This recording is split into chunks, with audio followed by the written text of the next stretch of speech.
நாமக்கல் மாவட்டம் பள்ளிப்பாளையம், அக்ரஹாரம், வெப்படை, குமாரபாளையம் சுற்றுப்பகுதிகளில் செயல்படும் விசைக்கூடங்களில் 1,00,000க்கும் மேற்பட்ட தொழிலாளர்கள் நேரடியாகவும் மறைமுகமாகவும் பணிபுரிந்து வருகிறார்கள். கடந்த 3 ஆண்டுகளாக விசைத்தறி தொழில் நலிவடைந்த நிலையில் வறுமை நிலையில் உள்ள அவர்களை மூளை சலவை செய்து அவர்களது சிறுநீரகங்களை விற்பனை செய்து பணம் பெற்றுத் தருவதாக கூறி மோசடியில் ஈடுபட்ட சம்பவம் தமிழகம் முழுவதும் பெரும் அதிர்வலைகளை ஏற்படுத்தியது.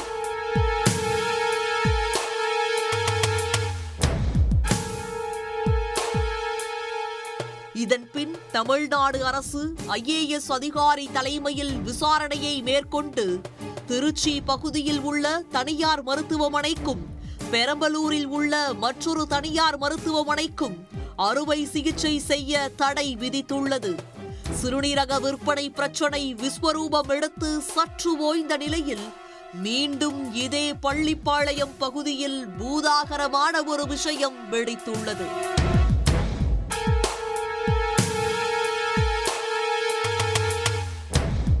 நாமக்கல் மாவட்டம் பள்ளிப்பாளையம் அளமேடு பகுதியை சேர்ந்த பெண் ஒருவர் கணவரை பிரிந்து மகன் மற்றும் மகளுடன் தனியாக வசித்து வருகிறார். சாய ஆலையில் வேலை செய்து வந்த நிலையில் பொருளாதார சூழ்நிலை காரணமாக பள்ளிப்பாளையம் பகுதிகளில் அதிக வட்டிக்கு கடன் பெற்றுள்ளார். சரிவர வேலை இல்லாத காரணத்தால் பெற்ற கடனை திரும்ப செலுத்த முடியாத சூழ்நிலையில் கடந்த 1.5 ஆண்டுகளுக்கு முன்பு ஈரோட்டை சேர்ந்த புரோக்கர் ஒருவர் மூலமாக தனது சிறுநீரகத்தை விற்பனை செய்வதற்காக சென்னை சென்றுள்ளார். அங்கு சிறுநீரகத்தை தானம் தர முழு உடல் பரிசோதனை செய்தபோது பரிசோதனையின் சில முடிவுகள் ஒத்துவராத காரணத்தால் அவரது சிறுநீரகத்தை தானமாக கொடுக்க முடியவில்லை. மேலும் பெண்ணை அழைத்துச் சென்று பரிசோதனை செய்த புரோக்கர்கள் பரிசோதனைக்கு உண்டான பணத்தை பெற அதே மருத்துவமனையில் ஒரு நோயாளிக்கு கல்லீரல் தேவைப்படுவதாக கூறி அவரை சம்மதிக்க வைத்து கிலோகிராம் கணக்கில் கல்லீரல் எடுக்கப்பட்டுள்ளதாக கூறப்படுகிறது.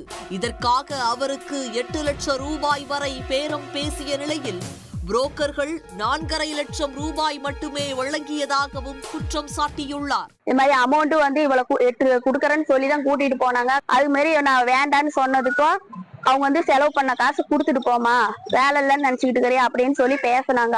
அதனால சரின்ட்டு நாங்க எதுவுமே பேசல. ஏன்னா ஆதரவு இல்லாதனால நான் எதுவும் பேசல. நானும் சரின்ட்டு கம்முன்னு விட்டுட்டேன்.